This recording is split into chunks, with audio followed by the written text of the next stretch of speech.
Let's go. Are we on? Yeah, let's go. Let's do it. Oh, this is on.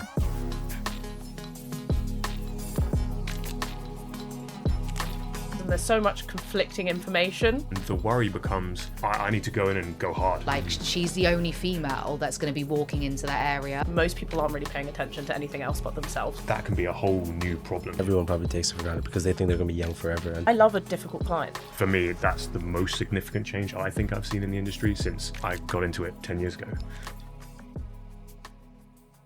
Hey everyone, and welcome to Ultimate Performance's first trainer roundtable.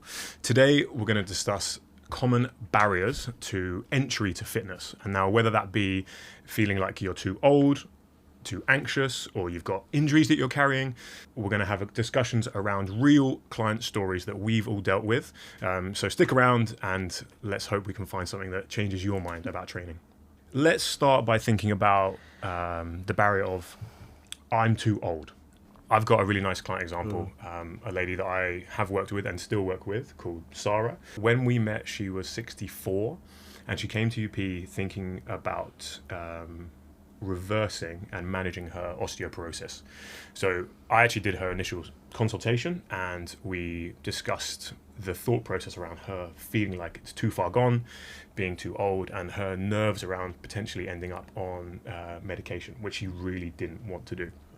So we spent a lot of time thinking about how we're going to get from A to B, and across the space of the first 3 months, we had a really big impact on her life generally, not just getting a body change transformation, body composition change, but also then, in fact, reversing her osteopenia through the use of DEXA scans, which within her specialists had never been seen, which is really cool. That's amazing.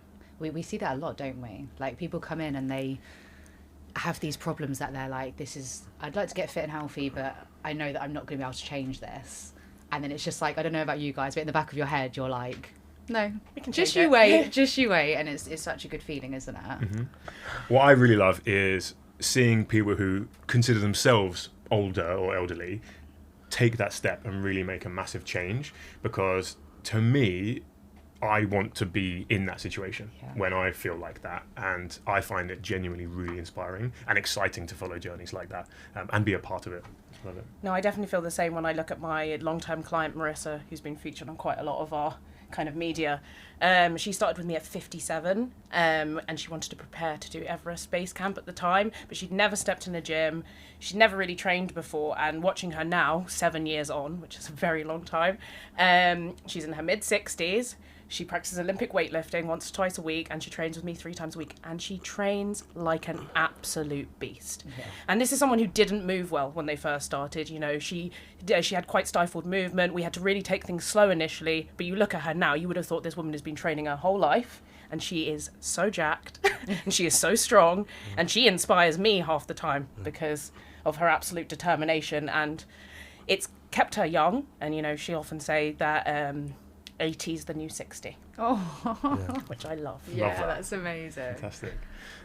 was there ever like a degree of skepticism when she came on board? Because for someone that's come that far, sometimes it's easy to kind of forget that there was some degree of like cynicism associated with the process when they came on board. Well, yeah, she was very quiet when she first started. So I didn't even really know what to expect. If you told me back then where we are now, I wouldn't have believed you myself. Because she's come so far from where she started. And at what point did you start to see that flip? It was about a month into her initial journey. I could see she was starting to really enjoy the training, and she was really starting to enjoy pushing herself. And it was that having a target and having something to work towards. I could see her getting that kind of like light in her eyes where she was getting excited to hit a new number each week. And so I kind of used that with her, and you know, she's very numbers focused, so we'd always focus on having a goal and having, today we're going to do this, and today we're going to try and hit this weight. Yeah. And by constantly having something to work towards, that was what she really fell in love with. And then as a byproduct, then fell in love with training. And, you know, it's become probably one of the biggest parts of her life now. And, you know, watching someone who got into weightlifting, you know, vastly approaching their 60s at the time, and is now in their mid-60s and very proficient in the gym, very strong and much more capable than people in their 20s. So it just shows you there isn't really a starting point when, you know, she started much later than most people and has gotten a lot further than, you know, people much younger than her. So I think that says a lot about not to blow our trumpets, but it says a lot about UP though, right? Like, people feel, well, she felt that she could come in and at that age and still push and do that much weight, and like, you've obviously made her feel so comfortable to be able to keep improving and lifting heavier and now doing Olympic weightlifting. Like, it says a lot about how you've made her feel. Oh, I hope so. And I think I see with her as well, it's, you know, she likes the numbers, so she likes the kind of like pushing towards a specific goal. And, you know, we're aiming for double body weight on her deadlift, which, you know, if she hits that in her mid-60s, that's going to be really quite the achievement. And so getting her excited about that achievement, because I'm excited about that achievement, I think is what gets into the clients quite a lot of the time. It's like, if you're really passionate about what you do, or you're really passionate about your client's goal, they feel that. And it means that you're on this journey together where you're both so excited to reach a certain point, to reach a certain number in the gym, or to reach a certain body weight in their check-ins. You know, you're just as excited. And I think that's the thing that makes us really different, is that excitement from the trainer to reach a goal with the client, because we're in it with you. Yeah, definitely. Something just like came into my head, but once a client came in and they were like, you care more about how much sleep I get than I do. And it is so true, isn't it? We're so invested in our clients' journeys, and it really improves in the results that we're getting. Yeah. On that note, I think not necessarily people who feel like they're too old, but I assume we all have clients who are older than us who have children. Right? How amazing is to see that people who deem themselves sometimes as being too old then have the ability to get an incredible result for themselves, but then inspire their own children. And I think about Sarah, who I just mentioned in this, where she's got 3 children in their 30s. So they're, you know, fit, healthy, active, sporty, and, you know, them watching her and her husband be in the gym, I think, is amazing, and it keeps people kind of fired up and going. And, you know, if you create that, not just for, you know, people you know, colleagues and so on, but as a family, like, that's special, I think. Yeah. I know. I don't know if any of you guys were really around when we were doing a much more virtual training back in lockdown, but I had many virtual sessions where my clients' kids would get involved during their session. And I also think that's such a great thing for especially like young children to see, is seeing their parents actually really like invest in themselves, invest in their health. And, you know, you think that message that, you know, they might be small, but that's actually sending such a positive message, and that is bleeding on outside of just, you know, your interaction with you and your client, but you're seeing the impact that's having on the people that's around them as well. And, you know, how their children are looking up to them and saying, oh, look, my mum is really looking after herself, or she's pushing really hard. I'm so inspired by that. So yeah, I think it's really cool when your clients' kids actually get to see what you do too.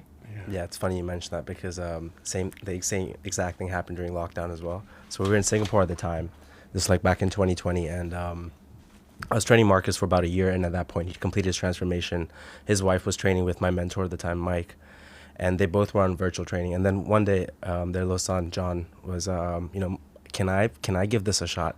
So then they called me, and then he said, John, actually, would there be anything you could put together for John, like body weight wise, and would it be too much of a hassle if he got on board? I was like, no, of course he can get on board. And the best part was, when the gyms opened up, they came back into the gym, but because he had to go back to school, he would continue virtual training with me. Oh, that's so sweet. So And honestly, it was one of the best parts of my week. He was 12 at the time, and before they moved, he came in to say bye to me and everything. So yeah, it just knowing that you can have that much of an impact on obviously the older, but also the upcoming generation is like, obviously because we're getting older ourselves. But yeah, it definitely gives you a purpose. I think a lot of us undertake PT purely out of passion. No one forces us to go into this. You know, it's not like engineering or, you know, science or math, where it's, you know, it's almost thrown upon you.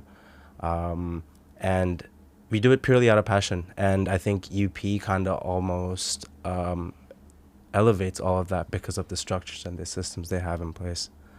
So yeah, thought I'd share because it was just a similar story. I actually, talking about like having younger clients, I don't know about you guys, but I've had a few clients who've been in their like teens as well, and I've found that incredibly rewarding. I had a client once start with me who was 16 at the time, and I trained him from 16 to 18. He'd been morbidly obese for most of his life, and we managed to get him into a healthy range.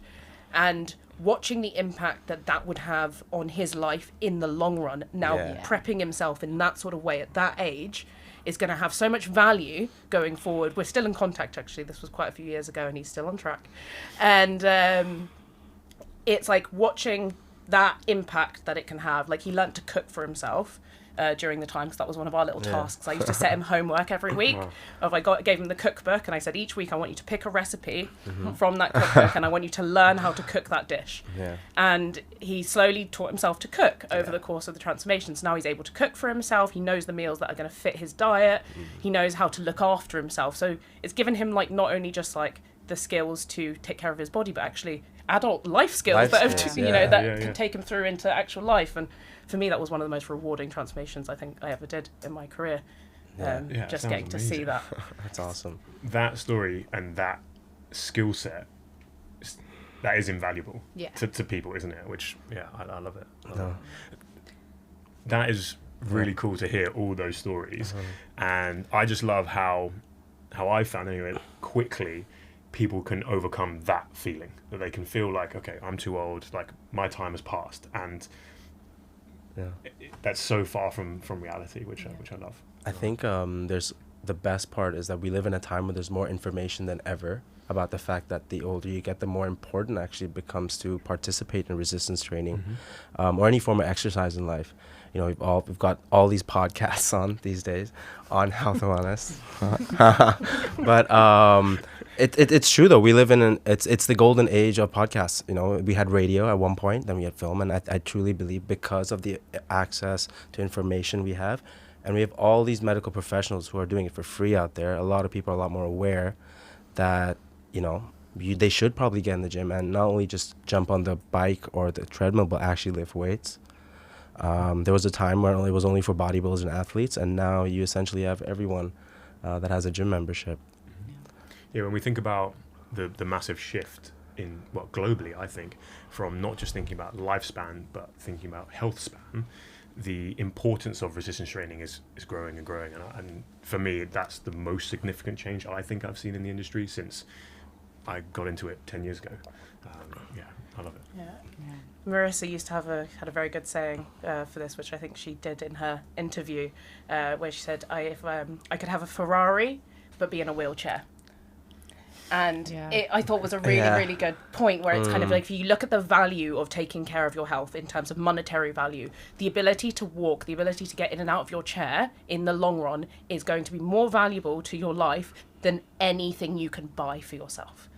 And Agreed. I think that's something that a lot of people really need to remember as they get into their later life, that the more you take care of your body, and there's no too late point to start on that, the longer you can enjoy your life for. You know, there's no point living to 150 if you can't move for half of that time. Yeah, 100%. I had a lady, just like a little thing that I remember, her name was Natalia, and she could not run after her kids. So she had like young children, couldn't run after them, so they'd go running off, and she'd be like, oh yeah, like, bye sweetie, do you know what I mean? And then she told me one day, she came in and she was like, I'm actually like having running races with my children. And it was just like, off of the back of what you said, like, that is so much more important to her than anything, is actually being able to play with her children and pick them up and interact with them, and for the children as well, to see their mum able to do that. I remember one of my first few clients that was allocated in my junior year. You know how we're always basically digging deeper on the first session in regards to what their main purpose is. So people come up with very arbitrary, ambiguous statements like, you know, I just want to get fitter, or I want to, you know, build a bit more muscle and stuff. I was like, look, what is, if there were you to attach a purpose to this, what would it be? And he'd be like, it's actually my son. He's 2. We go to the playground all the time, and there are a lot of dads that are doing things that I wish I could do. And that in itself just resonated. That was enough of a purpose for me in itself to basically be like, all right, we're going to essentially get you in shape so you can play with your son just as well as the other dads do. What I would say about that is why it's so important is that if we look at the statistics, right? So after the age of 50, every adult, no matter whether they are male or female, will lose 1% of their muscle mass a year and up to 4% of their overall strength.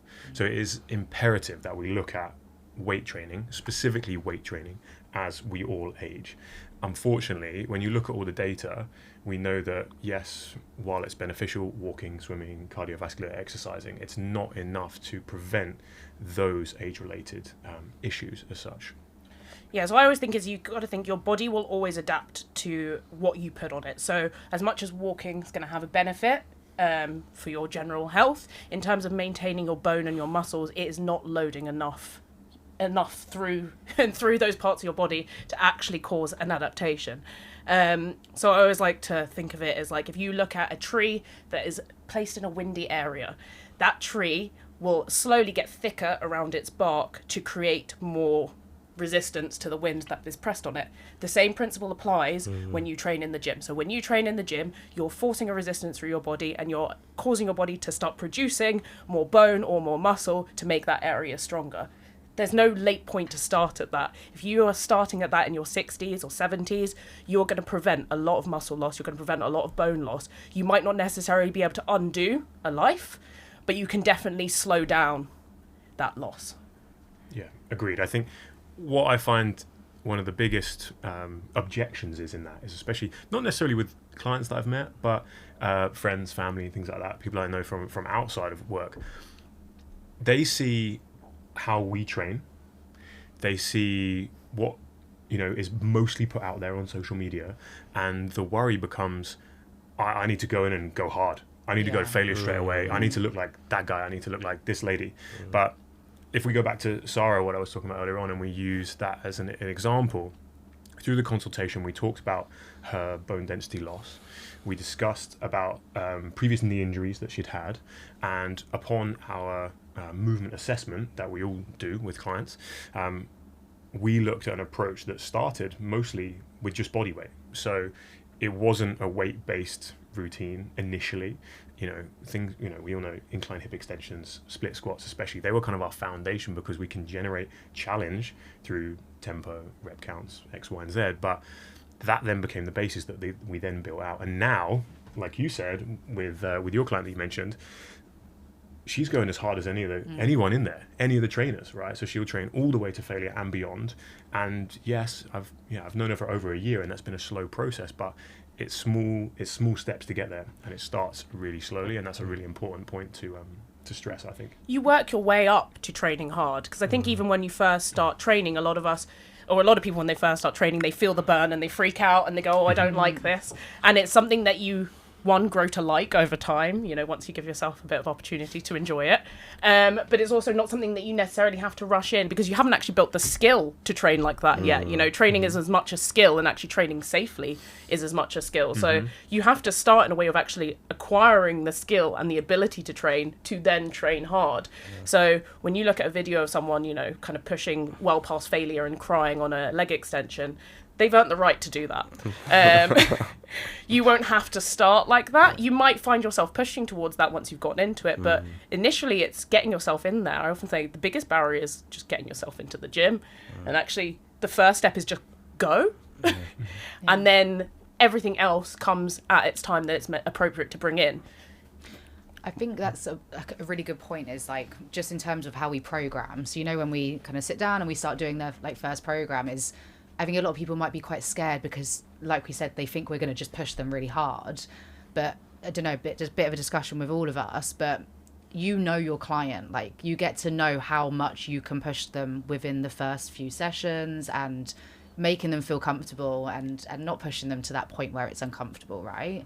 I had a lady that came in and she had been injured with a previous trainer because they just tried to load her up with loads of weight on a split squat and she hurt her knee, couldn't walk for ages.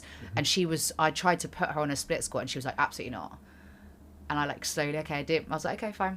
Next session, let's try again. And now she's able to do split squats with with step ups, with weights in her hand, with no injury. So I think it's just we're really able to build that trust with the client. Trust is established in the movement assessment, I believe, because how many people actually go to a gym and actually conduct a movement assessment? Yeah. That doesn't even, that starting point itself gives people faith in the process. Like, okay, there's an assessment taking place before I get put through these exercises, which means this individual's obviously going to cater and tailor things to my needs. It's the same with the nutritional aspect as well. So I think, which is why that first session is so crucial. Through the movement assessment, obviously we know what someone's physical capabilities are, what their limitations are. But I think the most important thing, like I said, gives the client faith in the process. A lot of people are apprehensive to start because it's always injury that's at the back of their mind. Yeah. That's go on. But the jux to that, right, is like they're actually preventing injury in Yeah. the future, right? Like Yeah. everyone's so scared to get injured, Mm. but it's like, Okay, Yeah. the likelihood of you actually hurting yourself in the gym is quite low. Yeah. And I don't know about you guys, but I've always found every time a trainer's had an injury, for example, in the workplace, it's always outside the Oh, gym. 100%. It's never like in work, or it's never like while training yourself. It will always be doing something really kind of small and menial outside. And that's when most people hurt themselves. It's playing a bit of five-a-side with your mate on the weekend and you make a sharp turning and hurt your knee. Definitely. It's like, quickly running for the bus. a big thing that I just thought of is like, so like the reason I think I like to explain with my clients is like the reason that we do kind of like the split squats and stuff like that, and it's not just for in the gym to look cool, to get strong. It's like, imagine you need to go and pick something up really quickly and you need to lunge forward, especially when you're a bit older, right? Is we're building that strength so that if you do have to do a quick movement, you are strong in that position. And it is, again, going to save so many people injuries The more because support of that. you have, the less likely you're going to hurt yourself. It's Yeah. like the more support you have surrounding your joints, the less likely you're going to injure your joints. Exactly. I keep going back, and I will again, to Sarah, who Yeah. we've spoken about, and that's just reminded me, and this might be the last thing I say on No, her. go for it. But, She's inspirational. The thing we often talk about, her and her family love to travel, and we talk all the time about each trip she goes on, an update on how she manages her suitcase, right? And yes, it's become a little bit of a running joke, but we're at the point now where she's like, yeah, I can single-handedly take a large suitcase off the conveyor belt by myself, and I can put a small one in the top cabin There when you I'm on go. it. And it's like, she was like, I would never have thought that I would be able to do that at my age without asking someone for help. Now, how much of that is taken for granted Yeah. day to day? Everyone probably takes it for granted because they think they're going to be young forever until reality hits them, and then, then people take action. Like I said, it's never too late. Obviously, you want to take preventative measures, but it's never too late to start. That's what it comes back to, right? She came in a much later stage in her life, and look what she's been able to achieve in just a short span of time. People always go on about like this is taking longer than I thought and stuff, and we will get these comments, and I was like, I'm trying to reverse 3 to 4 decades of damage here in 6 months. Does that put things into perspective? And they're like, oh. So that always gives them a bit of a snapshot about the entire process. And back to it, it's never too late to start. Yeah. I don't know if you ever had like the squat test, which is like if you can't stand up out of a chair without putting your hands on your thighs, you really need to get to the gym. Mm-hmm. And I think that's a really like quick and easy way to test it out. If you're at home and you can't stand up out of your chair without putting your hands down on something, then it's time to already start working on it. You need GP. Okay, let's sidestep into something else. So, have we had examples of clients who have been never in a gym setting before, have been apprehensive about that, and how have we overcome those situations? Lewis, I've had $1 for every time someone told me they've never stepped time in a gym before. But yeah, I think everyone has at some I point. think I have, but Yeah, I've definitely had a few who've either had very limited experience or next to no experience stepping in a gym. I've definitely found they've usually been at either end of the spectrum in terms of age. But I usually find, in my experience, when the people who haven't actually stepped foot in a gym before often become quite a pleasure as a trainer to take on, because they come in with no preconception, no bad habits, no kind of idea of how things should be that are wrong. And so actually you're taking quite often a very blank slate who you can build up into someone who can really train hard and train really well. So whenever I've had someone who's not really trained before, I found it's often actually been easier to get them started because they haven't attached themselves to ideas of how it should be. And they're much more open to seeing of what can be, rather than, I don't know about you guys, but we've had someone who's been training for quite a long time incorrectly prior to coming in, and then they've started training with you, and you've spent a lot of time unlearning what they've learnt before and then reteaching it, where when you have someone who's never really trained before, you actually get to start from absolute scratch, and that can be sometimes easier to start out.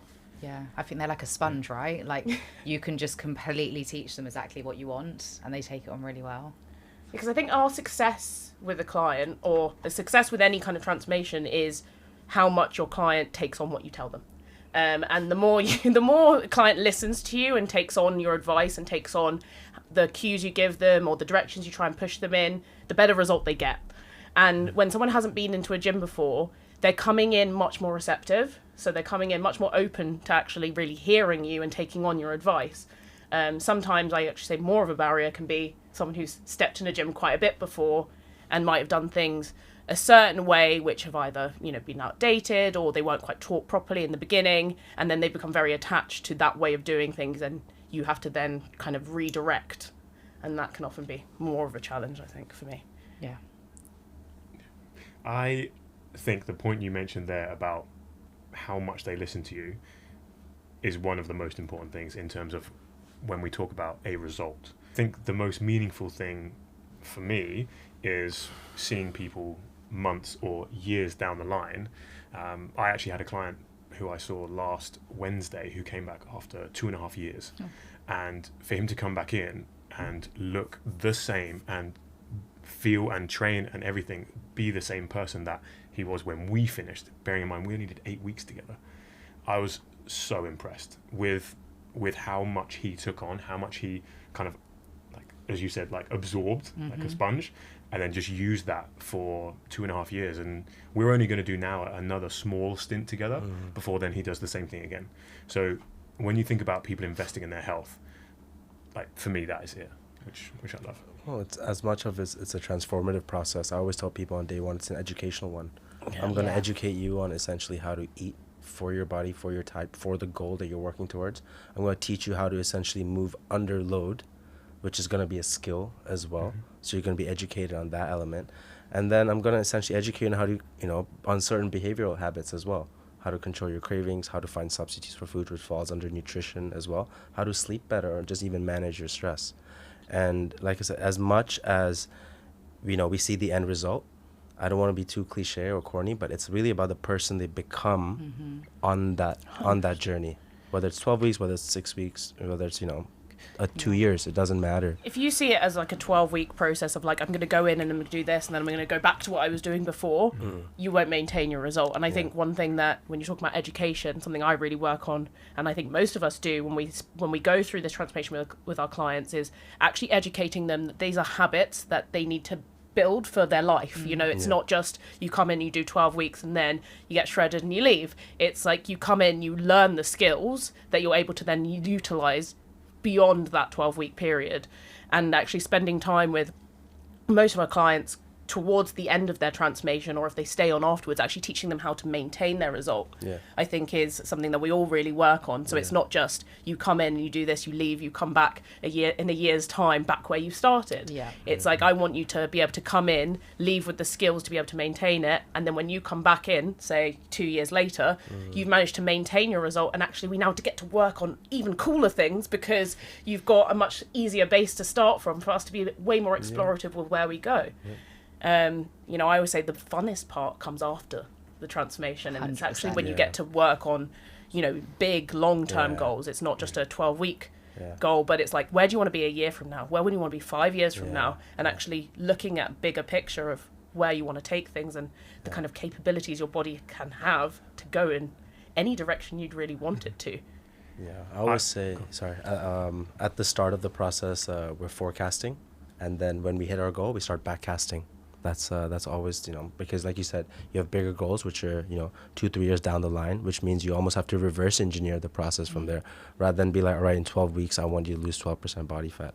So that flip also, you know, creates a new degree of excitement and energy towards training. Yeah, what I was going to say is I love using the phrase with my clients about like the floodgates opening. So once you get your health in the position that you're happy with, once you get, if it's your goal, if you get your body composition in a place where you want it, then the gates open and you can go any direction from there. There are so many different individualized goals that we see from clients, and once you do the hard work first and you build the habits and you learn the skills, then it becomes so much easier, and that is the fun bit. I think it's the part where you realize that your body is so moldable. You know, it's like, it's so adaptable, and there's so much you can do, and there's so many different skills you can acquire, and, you know, there's different ways of training, and there's, you know, some people like to get strong, some people like to strengthen their endurance, but whatever it is you want to work towards, there is so much room to grow into it. And the thing that, like, I know I love about training myself, and I'm sure it's the same for you guys, is the fact that it's always the carrot and the stick. There's always something you can work towards. There's always a better, and that doesn't ever really stop or end. And so if you build habits that are going to stay with you long term, then you actually get to look forward and what's next. That's the hook, right? Like you get sucked into that feeling of, do you know what? I feel great, and I want to do this. And then you get there, and you're like, well, I now want to do this, and then that, and it goes on and on and on, and now we're all sat here and we've been doing this job for what we love for years because we keep chasing the carrot. Definitely, but it is endless, isn't it? And going back on the education, I think all of us trainers do it, but one of my clients said to me, it's like a uni course. It's like a full-on uni course when they come to us, because we're teaching them everything. And I don't know, my favourite client is the one that asks a million questions, right? They let me pour out all of the information that I've been learning through my career into them. And I had the same thing. A lady left for like 6 months to a year, then came back, looked exactly the same body fat, still lean, training like an absolute beast still, but just needed to come back and learn a bit more. And that was so nice of, just knowing that you've given them everything that they needed to go and do it on their own, but also come back. And I don't know about any of you guys, but like I sometimes will reach out to old clients just to check in on how they're doing.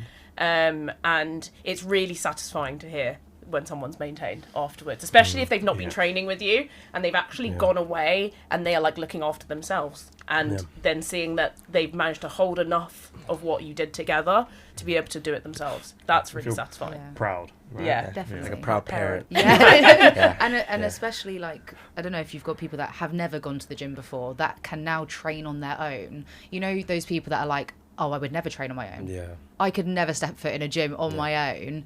And now they're happily going along, lifting the weights that you're lifting with them. Maybe not as good, but...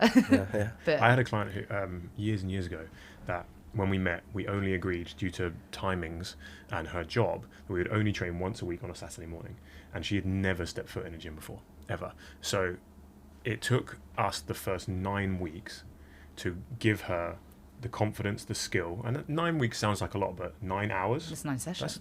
If you're doing more sessions than that in a week, which is common for our clients, you can get that done so quickly. And then she started bringing in, okay, I'm going to go to the gym. I'm just going to do some cardio. Okay, I'm going to hit the treadmill. Okay, now I'm going to build you out a weight training routine, and you're going to do that twice a week, and then you're going to do classes on top of that. And like, you know, when she finished, it was like they're a different person. Completely. Training's one. Everything in life has a compounding effect, but training has a very tangible compounding effect. It's very visible. It's one of the few things where you can almost get to see what you can potentially look like.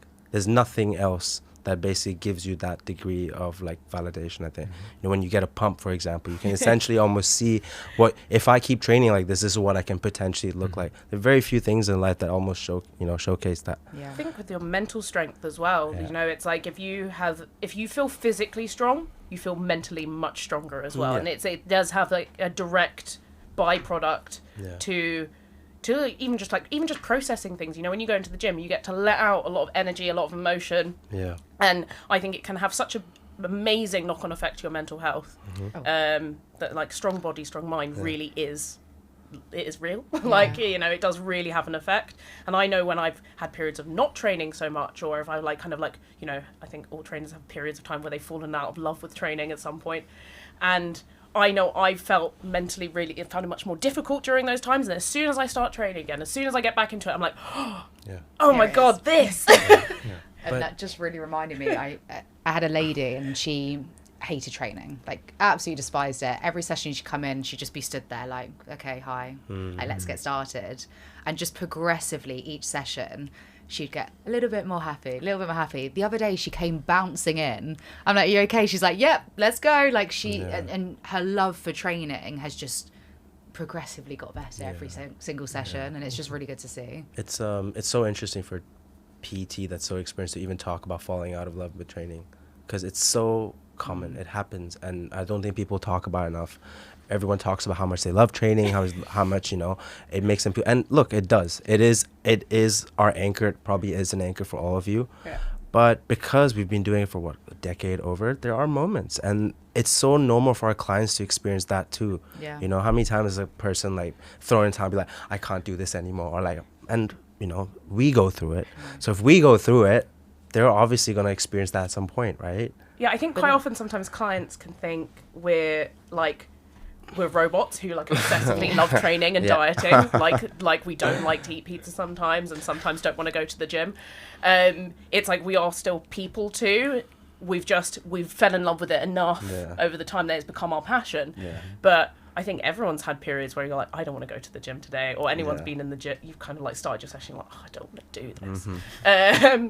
And it's learning to kind of like continue, at least just trying to maintain the routine and knowing that love will come back. Yeah. But I do agree, I think it's sometimes something that like most trainers won't mention, Yeah. that they've definitely had times where they've been Yeah. like, I hate this. Yeah. And it's almost, it's good to talk about it so everyone knows that it's real and that Yeah. everyone experiences it as well. Yeah, because I think a lot of people think like, going back to that, like that they don't enjoy it, so they're not going to train. But it's our job to, I don't know, keep the sessions fun and Yeah, keep them coming 100%. in and remind them that it's a lifestyle. It's not just, again, 12 weeks in and out. This is something that you need to keep doing to help the later life, right? Help. And you have to enjoy it, right? Because yes, we can talk about the massive benefits of resistance training, right? We've done that already, and we'll do that for the rest of our lives probably. But finding something you enjoy that you actually care about is one of those secrets to doing it long term. It has to be, because if you don't enjoy it, you'll never keep doing it. So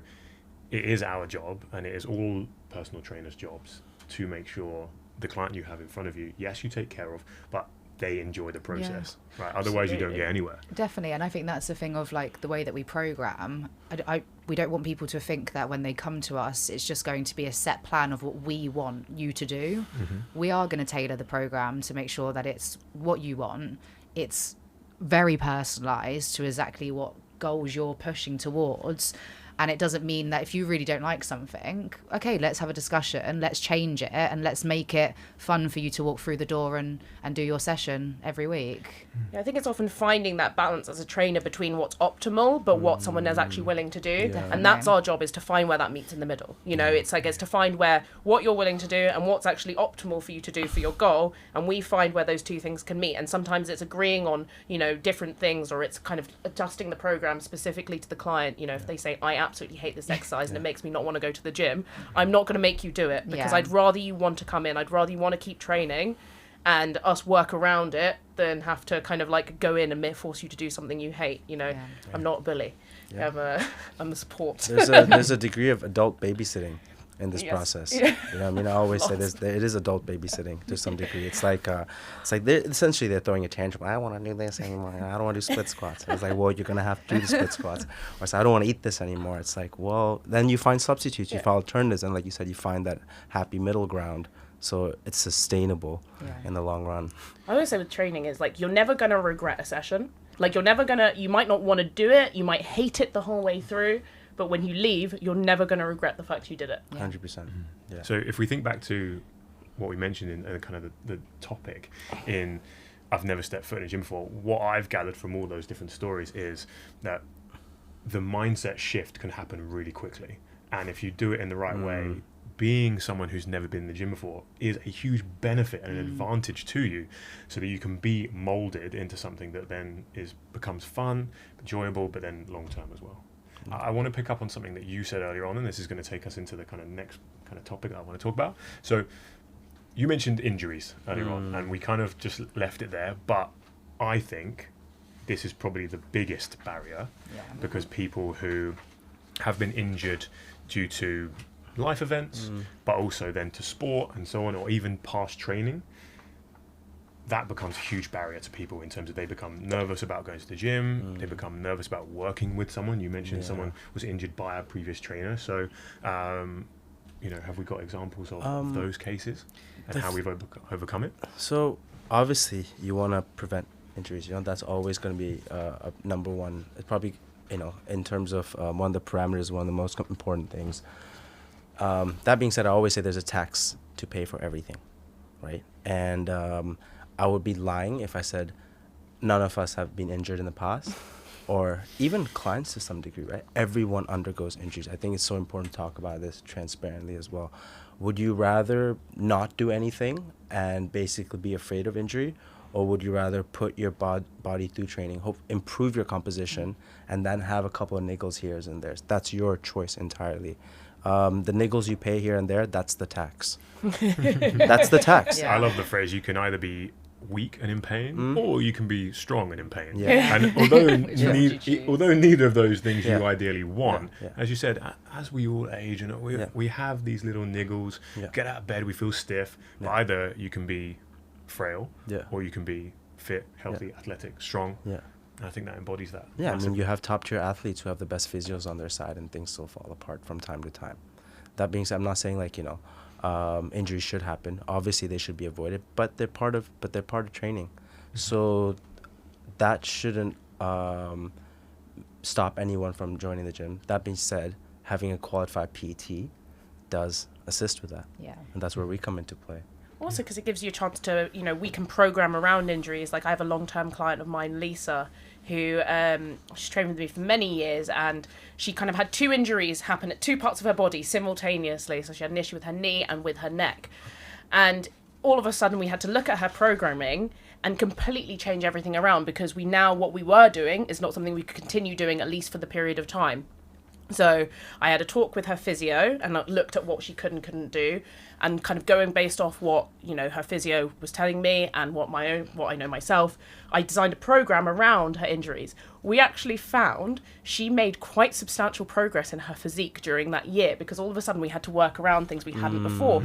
So it forced me to be really creative with her programming, which was actually really enjoyable for me as a trainer, because I had to kind of think outside the box and do something different from what I'd normally do. But also for her, as someone who'd been training for years, she got to try something different. And we actually saw so much result during that time. It was really exciting to see that the injury didn't stop us. It didn't change anything in terms of her progress. It just meant something else we had to really kind of work around. And it ended up being quite a fun process for both of us during that time. So we actually really enjoyed her injury program.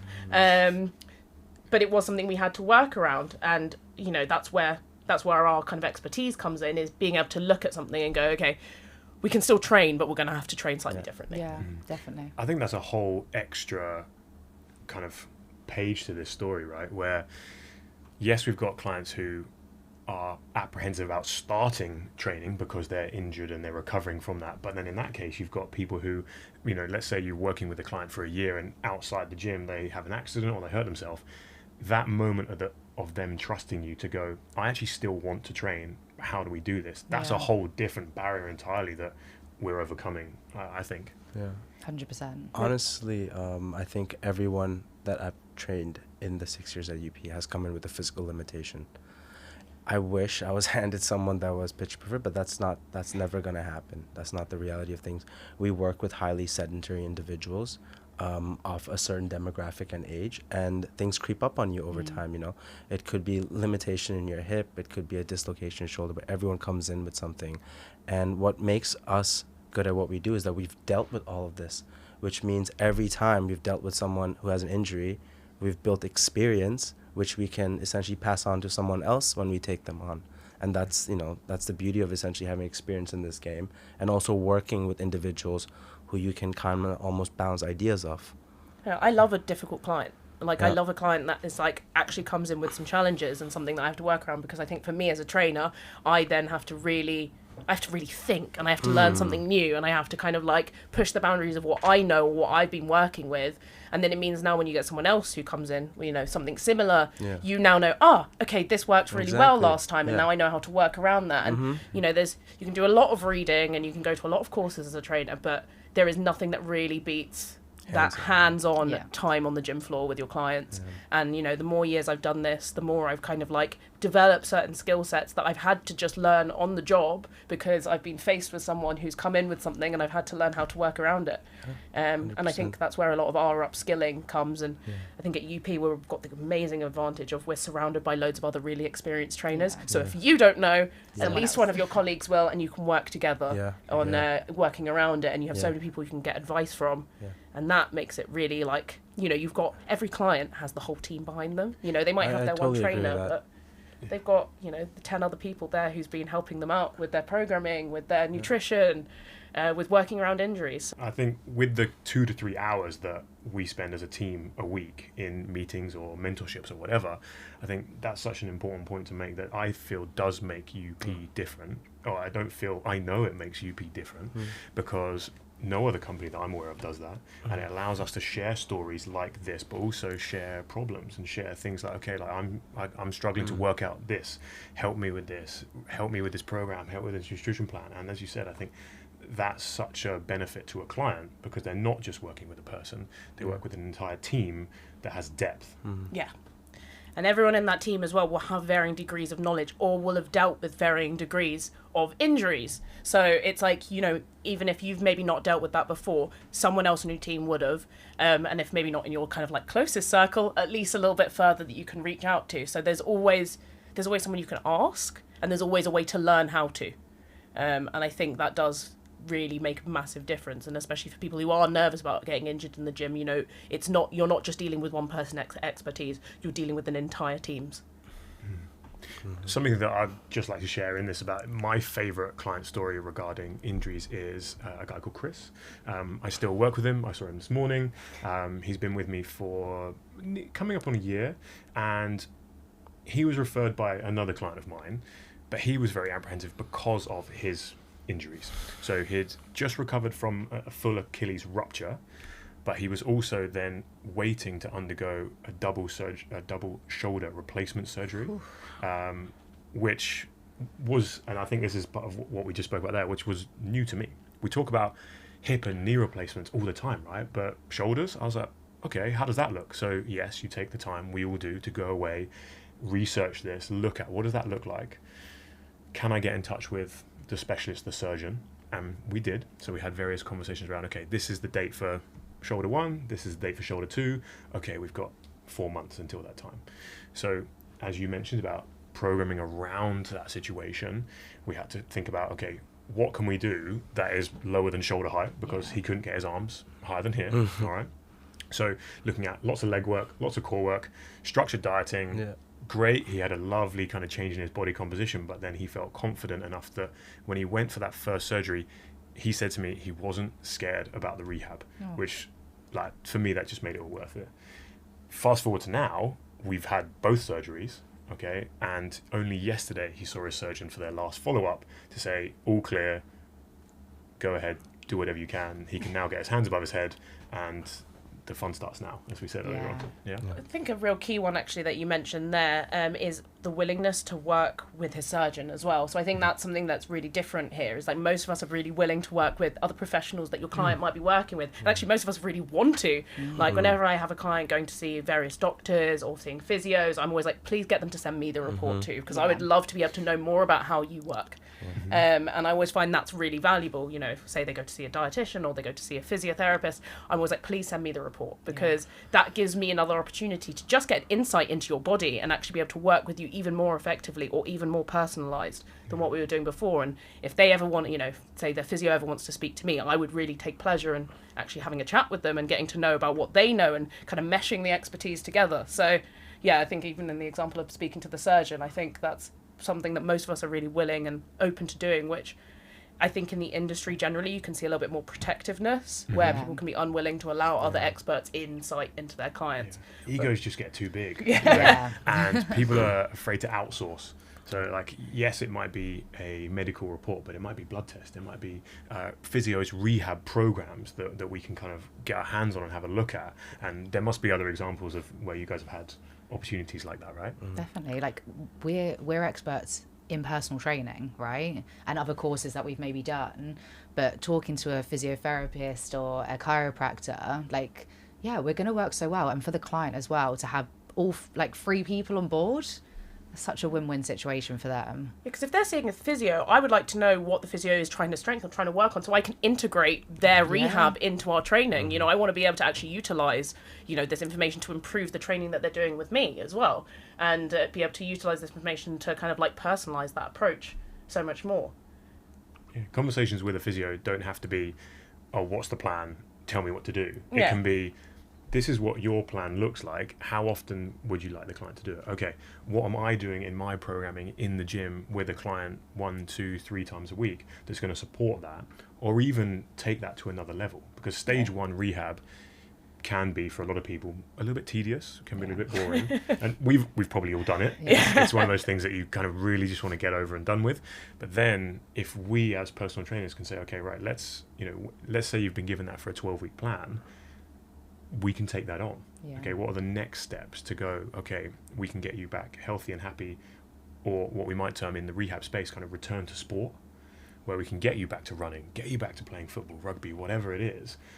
So yeah, it's not just we're not a one-man band. I like seeing it's like seeing where we can cross it over. So seeing like where what they've been given to do might actually cross over into something that I was already maybe planning to do with the client, and actually seeing again where these two things can kind of meet in the middle, and how you can utilize kind of everything you have to, you know, give your client the best service you possibly can. That's what it's about. That's a classic example of 2 brains is better than 1, right? Where basically, you know, if I can learn something from this experience, from this physio, which I can go ahead and apply in the future to, you know, a future client, there's a certain draw in that as a PT as well, because we're always trying to learn more and see how we can cover all bases, so we can provide as much value to the individual coming in. Yeah, I had a client get she got like a kind of like full body scan, and I was like, please send it to me, I want to see your skeleton.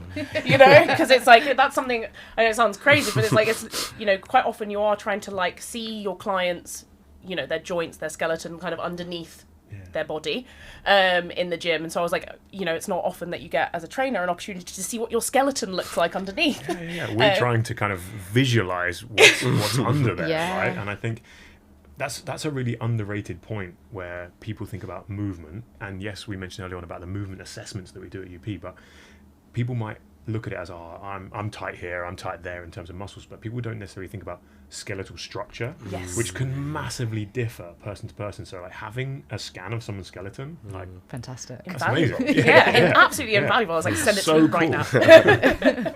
Okay, I always think it's really impressive when someone takes that leap to think about, yes, I have this injury, I will put faith in someone else's hands to help me with that, or don't even worry about the injury, but train someone to a set goal around the injury. And injury side of it, that's my favorite bit. Like, it's aside from, yes, we've got the injury, we'll rehab it, we'll get better. If you can show someone that if any time in the future you hurt yourself, you can train in the gym without it, for me, that's really, really special. Go ahead. So there is one client that I really want to kind of discuss with you guys. Have you guys had anyone with like spinal surgery or spinal injury? I have one, yeah. Yeah. Go ahead. So I've got a lady called Malika, amazing lady. So she came to me and she had a rupture of her L4 and L5. Really bad. Couldn't walk. Woke up one morning, could not walk, could not move her legs, couldn't anything. She was like 20 at this point. Went to all of like her physiotherapy. They were like, you just need to keep doing the rehab and you'll be fine. After 6 months in a wheelchair, like she couldn't walk, she went for an operation, and they completely reconstructed. And then she was getting better from there. Anyway, from there, she wouldn't do any exercise. She was just so scared, obviously, for anything else to happen. Started with me, told me all about this, and she said, look, like, I'm so scared, like, I really don't want anything else to happen.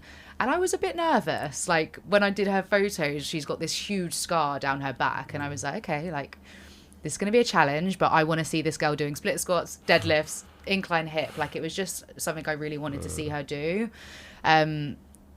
We are now doing all of that, so I've got some videos that hopefully we can show of her doing all of that. But she said to me, like, thank you so much, because she didn't trust anyone to help her with lifting weights or even just step foot in a gym, and now she's able to do all of these exercises that she could only have dreamed of, and she's strong and she's lifting weights, and she hasn't let kind of this surgery define her.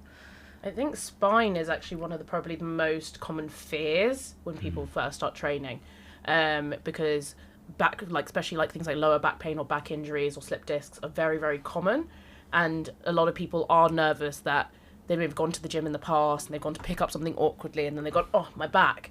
And I think that's one of the, when we're talking about people being new to the gym previously, it's like one of the biggest things that I found clients most nervous of starting out is of hurting their back. 100%. And being able to guide someone to be able to train hard and not worry about their back is really, really rewarding. Because I think most of my clients who are mums all have issues with their lower back. I think often it's from the kind of running around and picking up the kids. And so being able to get them to train where they're not fearful of that is amazing. It's just such a good feeling, isn't it? I remember the first time I put her on the incline hip, and she literally like folded over, and then like her back just started shaking, everything, and she was just so scared, and she was like, I can't do it. And I was like, okay, we're gonna park that. Fast forward three months, and she's now got weight in her hand. She's doing it perfectly. She's doing it better than clients, better than some trainers, right? She's doing it so well, and it's just such a good feeling. Like, no one that comes to us with any injury, like, don't think that you can't get to a point where you're training really well. Can you give us or the viewers a little bit more detail on, okay, you said park that for 3 months. What did you do? How did you get A to B in that situation? So we're all like, I think you said something about it, but like, I love the challenge of, if someone can't do something, what else can I do? It's like a tree, right? So you've got the main thing, and then we've got all these branches that we go off and do. So we built up her glutes on the hip thrust. We did the leg curl, just got her stronger in all the key movements that she's going to need on the incline hip, and also taking away the fear as well. Like, this is a lady that was really nervous around doing these exercises, so I had to be her biggest cheerleader, as I am for all my clients, but this one even more so that the next time we jumped into that incline hip, she felt confident that she was going to be able to do it. And I think that's a big thing we have to do. The incline hip often tends to inspire quite a lot of fear from a lot of people at the beginning, and I often actually start people off just doing an isometric hold. Yeah. And just getting them to hold that position until they're eventually getting used to the idea of folding over, for one. But also, I think we're talking about people getting nervous around their back. Most people really freak out as soon as they feel kind of any lactic acid build up in their erectors. So like, as soon as they feel any kind of tension in their back, they go, oh no, I'm going to hurt my back, and they freak out, and then often will do something that will hurt their back. So actually just kind of getting them to hold in that position and just getting really used to being there before they move. I think it's a big thing though, isn't it? A lot of people don't realise that you are going to feel your back sometimes, right? In exercises. Like, when you're doing split squats, when you're doing squats, do you feel your quads? Do you feel your legs? Yes. So it's really important, if you want to strengthen your back, you need to work your back in certain positions, right? And I think that's a really, really good point. And I think educating clients on the fact that the erectors, the 3 erectors up through the spine, are massively strong muscles. And if we didn't have them and they didn't work, you wouldn't be able to stand upright. So they have to do something. And as you said, there's a lot of fear around that. And as soon as people start to feel that, because of where that becomes an issue just above the hips, people often panic. Yeah. So that education tool there is really important. You mentioned about the client now having weight. And if we think about the injury perspective, and we think about the weight, and we think about training hard and progressing, how do you all balance that intensity, and how do you get there? What are your kind of secret weapons of how do you train people to get people from the fear to training as hard as they can? I think, like I said, I'm going back to where it all starts. Day one, movement assessment. Them having faith in the process, knowing that someone's putting through an assessment, that's where it starts. And then knowing that there's going to be a structure built around that. So obviously, we're always updating our training programs every 4 to 6 weeks on average. We have conscious adherence to tempos, to rep schemes, to how many sets we do, to the pairing of exercises.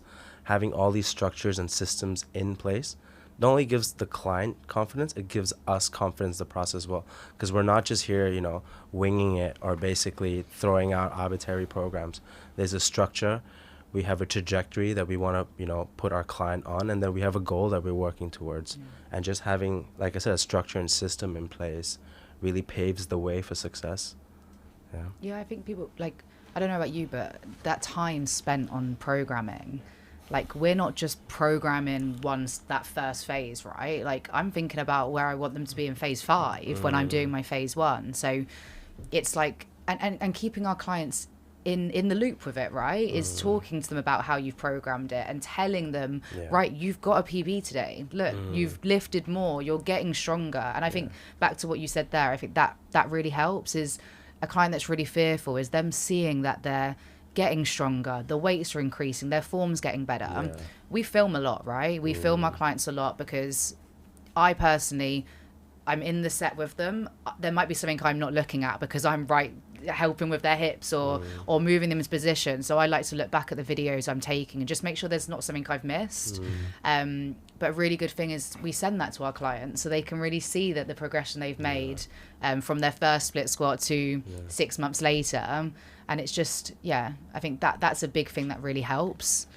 I don't know about you guys, but like I find when I do that first movement assessment and I see how they move, I'm already mapping out the next year. Exactly. Like I'm already looking at like, okay, so we're here, so we can start here, and then we're going to go on to that, and then you look like you could do that quite well, which means we can skip that stage. And I'm already kind of mapping, where I plan to take them, and I get really excited. If someone moves really well, it's really exciting. You're like, okay, programming can get really interesting. And you're actually already getting excited about what's to come, rather than just thinking exactly like, they come in and you kind of write out that first plan and then leave it. Most of us go in with the intention of that plan having longevity. So we're mapping out right up in advance, probably longer than you've even said you're going to stay for. This comes back to the whole fear of where you said, I've never stepped foot in the gym. And because you don't know what you're doing and you don't know where you're going.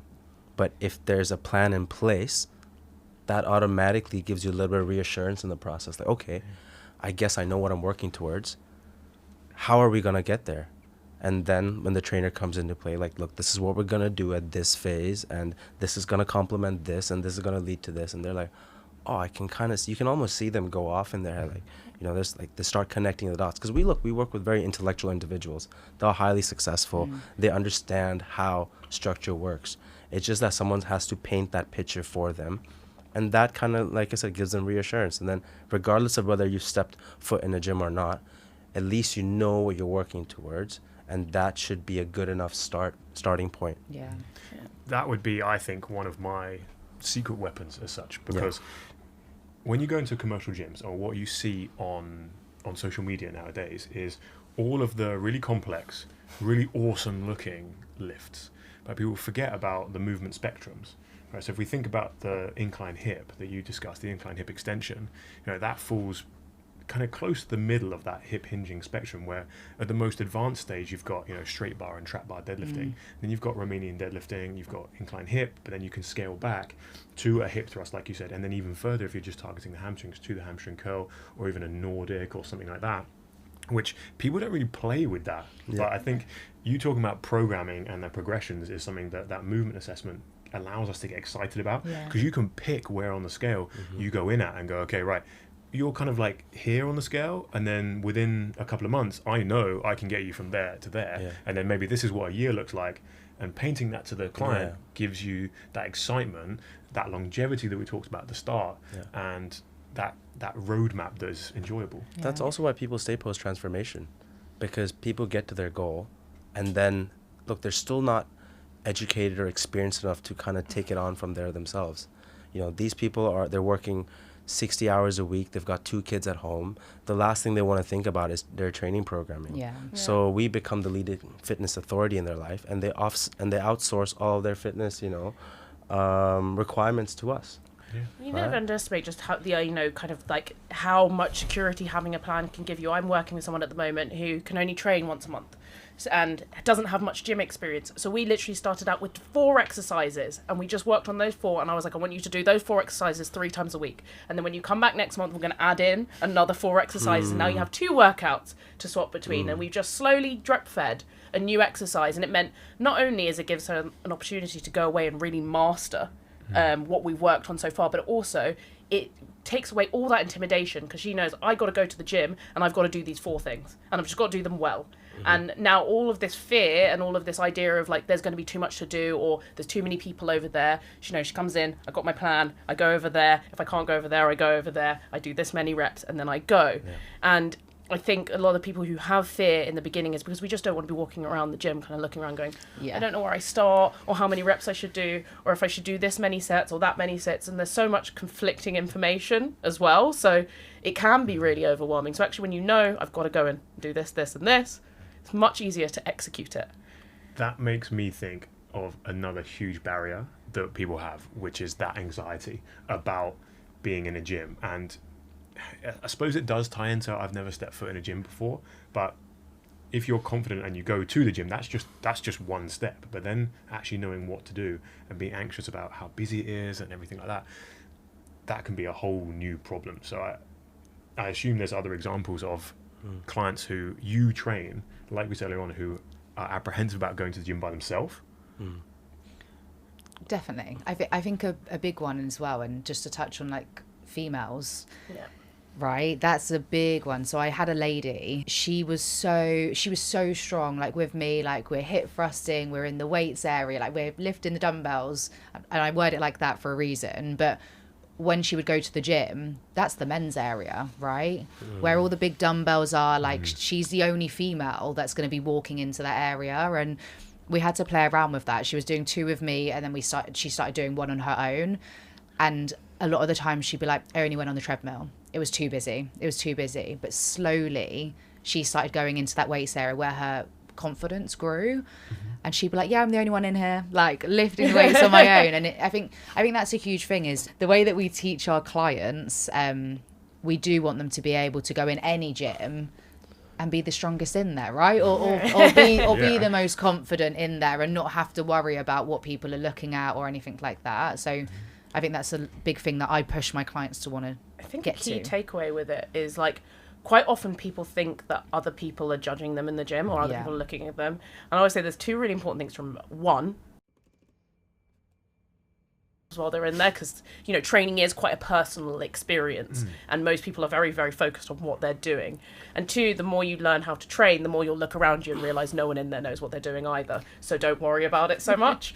Because I think a lot of the time people first start training by themselves, they think, oh, I might be doing something wrong, and then people are looking at me.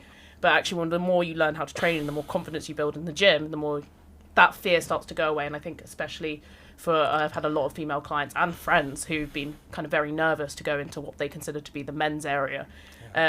Where I say, you fall in love with that part. Like, I used to love going into the men's area and being able to lift more than the rest of them. Right. I made it a competition, which, you can say some things about that. But I think, that does start to switch. But I can really see how, even when I first started training, I was very, very nervous of going on my own. Yeah, no, definitely. But I think that it just ties it back into when I said like about videoing our clients and just showing them like how good their form is. I think a lot of people can forget that they don't see themselves train. They go in there, but if we're showing them the videos and showing them just how good it is, they're like, oh, that looks good. I can do that. Yeah. Let me go and try that on my own. I think the points that you both mentioned there, I think really make me think about not necessarily the people that feel anxiety, but the other people that don't. And that's us, right? But that could be so many people, and those people can do more, right? Being the person who is open and have a conversation with someone in the gym, just say hi. Or if someone's looking at a piece of kit that you're using, say, do you want to use this piece of equipment? Do you want to jump in with me? Do you want to train? Because it's not on the person who feels anxious to try and like solve that problem. It's like it's everybody else in that environment who does feel comfortable, which thankfully is a lot of people, to then go out of their way to make those people feel more comfortable in a setting that is intimidating in the best of times, right? I think you can help, can't you? It is like that, like if someone's looking at a piece of equipment and it's just so easy to say, oh, like, do you need a hand, or like do you want help with that?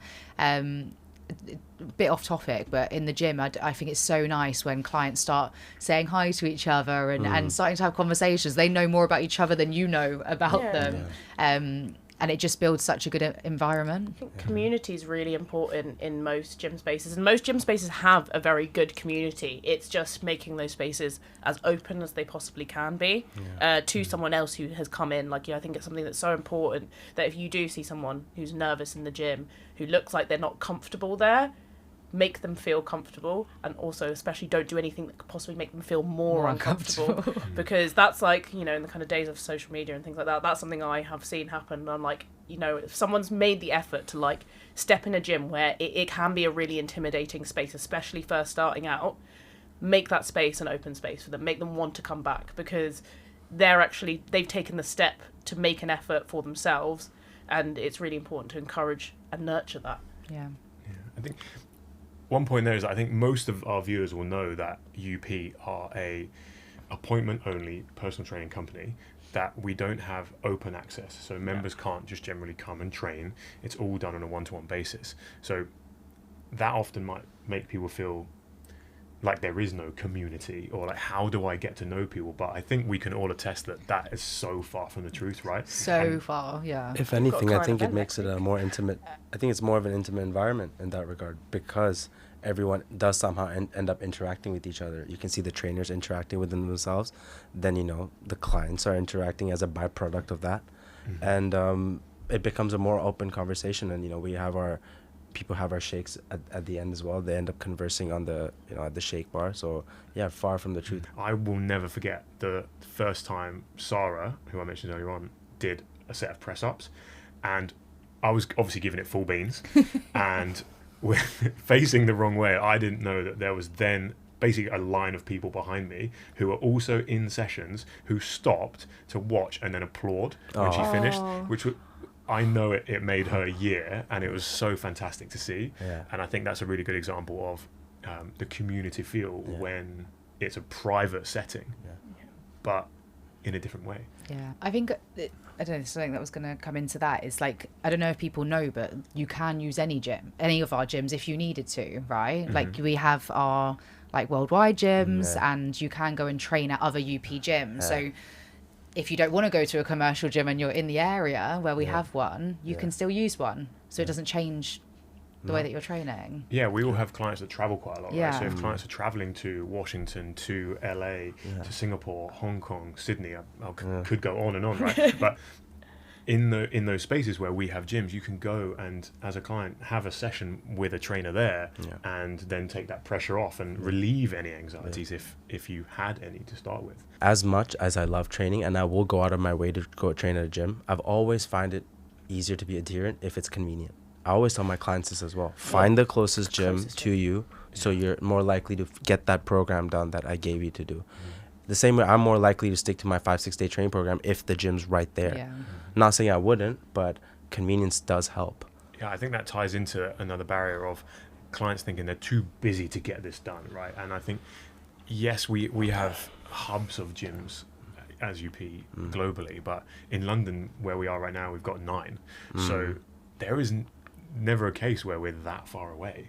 So I think that's a really good example of that, where if you've got one that's on your doorstep, whether that be home or your office, wherever you're working, whatever you're doing, I think having that convenience is really, really important to kind of overcome that issue. Keep it as close as physically possible. 100%. I'm actually willing to say that it's probably the most important thing in regards to adherence. Having things there visibly at your doorstep. Like, I've seen the difference it makes when people get a gym membership close to them, or they have to commute for it. You can make all the excuses to not want to go if it's out of your way. So Definitely.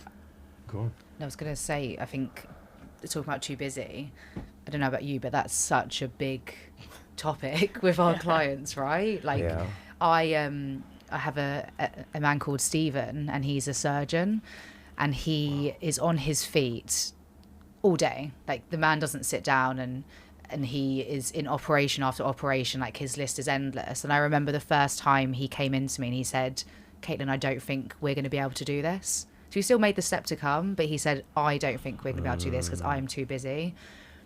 That was a challenge in itself. I was like, we are 100% making this work. He's now featured in Men's Health. Wow. He got the most amazing transformation. He's such a good guy, but no one is ever too busy.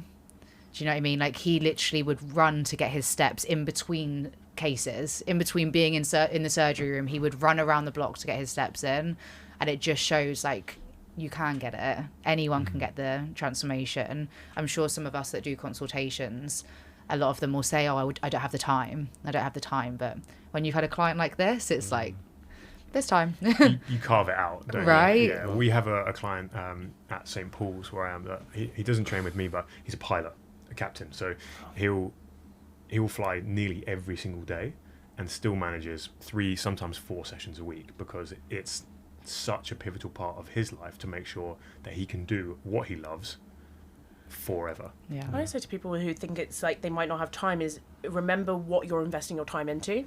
Like you're actually investing these hours, periods of time that are completely invested into yourself. And so, because I'm too busy, I quite often have from more of my clients who are parents. Yeah. And it's often because they're kind of juggling work, children, and, life on top of all of that. And I always say it's like, this is the 1 hour a day that you put towards yourself. So if you're really busy looking after other people, I have quite a lot of mums. So it's like, if you're too busy looking after your kids and juggling your job, all that time you're doing right now is things that you're putting into other people. And actually, it's carving out that time to actually go, this is 1 hour for me. And, when I have a client come in for the session, I'm like, this is your hour. Like, this is your time that's completely for you. And so I think when people think they might be too busy, it's often an issue of priorities rather than necessarily time. Because, you can always find time. And, maybe if you're not necessarily training with a trainer or you're training by yourself, you could even find 30 minutes, 3 times a week at some point during the week. No one is like desk bound 24 hours a day. I've got to say that is such a benefit of what we do at UP, where efficiency is such a big factor, where we think about, yes, if people are running late, if we're doing shakes at the end, if we've got an assessment session, sometimes you might end up in a session where it's 45 minutes of time that you have with that client, and we will still ensure that we get the job done. Half an hour, right? So, Definitely. Yeah. Well, the whole idea behind hiring an expert is you reduce the margin of error. Yeah. And that's where we come into play. We're basically, we minimize decision fatigue on their end. Yeah. So they can essentially outsource all the fitness responsibilities onto us, and we make the decisions for them, and we try to keep it as effective and efficient as possible.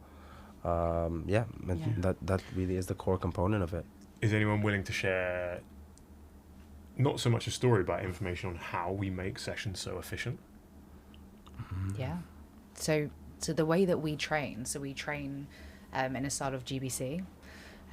So we pair exercises together. So we do full body training. So we do, let's say, a lower body exercise with an upper body exercise, and we pair them together. And that's all done within an hour, right? An hour session, and it's done quick. We're timing the rest time. Everything's done. We can have a little chit chat, but you're not going to find us kind of having a long chat throughout the sessions. We want to make sure that hour is as efficient as possible, right? Yeah, we normally do that in 3 pairs, right? So we have an A section, a B section, a C section, then potentially conditioning or cardio, depending on the time. And those kind of pairings make it super efficient, because muscles that work in one of the exercises will then be given the chance to rest during the other. So we're not sitting around for 3, 4, 5 minutes in between sets. Yeah. We're minute if you're lucky. It might be 45, it might be 30 seconds, depending on where you are in your journey. Or the time it takes you to walk from one piece of equipment to another. You can pray that it's the other side of the gym, but you might not be lucky. So that's a really big factor, I think, in making sure that we're efficient, especially through warm-ups, that we're in and out and we're getting that done. And if you're going to have a little catch-up, and you do get to know your clients and you build a relationship, and you might ask about their weekend and the family and everything, but you got to earn that rest. Definitely. You got to earn that rest. And I think that ties in as well, like with people that are really busy and they literally have an hour, right, in between. It's like you can be in and out within an hour and 5, hour and 10 if you're lucky, and you're gonna have a good session. You're not gonna feel shortchanged on what the experience is that you get. Yeah. And I think that's a big thing. A lot of people you can see walk out and they're like, oh, that was good, but that's not gonna happen at UP. The most important component of being effective and efficient, I think, like I said, I'm repeating myself, but again, it's having structure. We have structure to our sessions. Yeah. That's why there's flow. And then as trainers, our expertise comes into play, and that's when the intensity aspect comes in. So you need to have flow, and you have intensity, and then you have an effective training session. Because you can have a session that flows well, but if there's no intensity and stuff, then you're not going to get the desired outcome from the workout. And if you have all the intensity in the world, but you don't have flow to the session, then that session is going to feel a little disorientated as well. Yeah. So, you know, I think it's the marriage of those two elements that really sets people up. Yeah, and that structure allows not just the trainer to be in the mind, they know what's coming next. Yeah. The clients actually get to know Yeah. their own Yeah. programs, right? Yeah. They can see it in the app. Yeah. They walk in, they go, Yeah. today is squat Yeah. day, Yeah. or so on and so on. So that helps with that flow, that kind of marrying of worlds, of expectation from them, Yeah. but then us guiding that flow of, Yeah. okay, this is step 1, Yeah. 2, 3, Yeah. happy days. I just look at programming like building a puzzle, because you'll look at like, we need to do this and this and here this many times across the week, and then Yeah. you're fitting all those puzzle pieces together to see how you can structure something across 3 sessions a week, where they're going to maximize every body part that you need to work on. They're going to maximize their volume on those body parts across that week. But it is quite often, you know, mixing and matching, going, okay, well, I can put this here, so therefore I'm going to put that there, and then I can move this over here. And a lot of that is just fitting all those puzzle pieces together to ultimately maximize the efficiency of those 3 hours. Like, that's where our programming mindset's coming from, is going, how much can I get in that time? You know, because I only really get to have full control over my client for 3 hours a week. You know, the rest of the time, as much as I would like them to do what I tell them to, you know, I can't control everything they do. But in that time that they're in the gym, that is the 1 hour that I get to control what they do. Yeah. And so...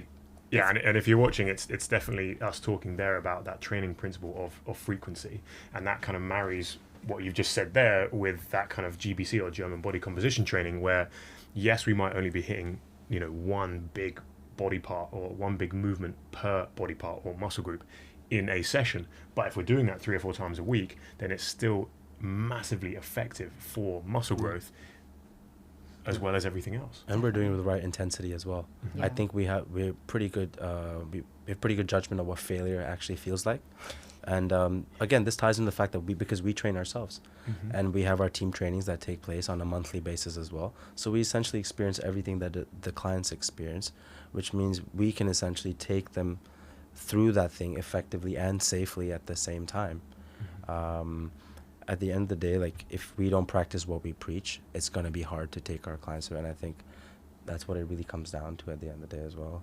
I think that topic of team training is maybe a nice one to finish on. How would you guys describe team training and how that benefits what we do with our clients? Well, team training, I think, is often the opportunity where you get to be on the other side. Yeah. So because we're all training each other, and, you know, we're often paired off or grouped, you get to experience being a client. And you learn a lot from being in the seat, that you kind of learn how to coach. Like, for me personally, when I get trained by other people, I go, oh, I really like that, or I like what they did there, and I've actually, like, I'm going to start doing that more because that felt really good, and I can really see how that's clicked into me. Or vice versa, you can also think, well, I didn't like that. And so it gives you an opportunity to be a client. And then, you know, I've had coaches myself in the past as well. I think it's great for a trainer to actually have the experience of being on the other side, so they're a better coach themselves. And that team training, like once a month, you know, it gives us an opportunity to all really push each other. I think it builds up the team, but also it puts you in the seat of actually being the one punished, and it can hurt, but you learn a lot. Yeah, different cues, different vocabularies. You hear all these different things from different trainers who have got different experiences, and you can really learn from that. And the pushing each other aspect is what I wanted to well, maybe you can think about and talk about that in the way that, like, yeah, how do we feel intensity? How do we know? You mentioned about we have a good judgment of failure. How do we experience that? Well, firstly, we're objective. We don't go based off what the client's saying at that point, right? Like, we take that into account, of course. But at the same time, we may have to take it with a grain of salt sometimes, because what we see is what we see. And sometimes we know the client's got a couple more, but it's our job to execute that safely. And every time they can push past that barrier, they gain confidence in themselves to kind of do it the next time as well. I think that's where it ties into it. We have to believe that they can do it, and then eventually they end up believing that they can do it, and happy days. Yeah. After a certain point, yeah. Fantastic. I think if we think back about all the different structure we've talked about, the different examples that we've had with clients, that intensity is the kind of end goal, isn't it? Yeah. Whereas, you know, we assess, we program, we teach, Yeah. we look at tempo, Yeah. we look at, movement quality. Safety is a big part of that, right? Right. And then once you've got that and someone can generate force well, then intensity comes in, Mhm. and that's where kind of Mm. that's where the money is. Yeah. I mean, Let's use talking that. about being in the client's seat, we do photo shoots ourselves. I don't know anyone else that kind of does that on like an annual, biannual basis. In Singapore, it was mandatory that we did Yeah. one every year. I believe in Mayfair we're doing it every 2 years. But just knowing that we have to diet ourselves, we have to get in shape, we have to buckle up. It kind of lets us kind of experience the client journey as well, because we forget sometimes because we've been doing this for so long.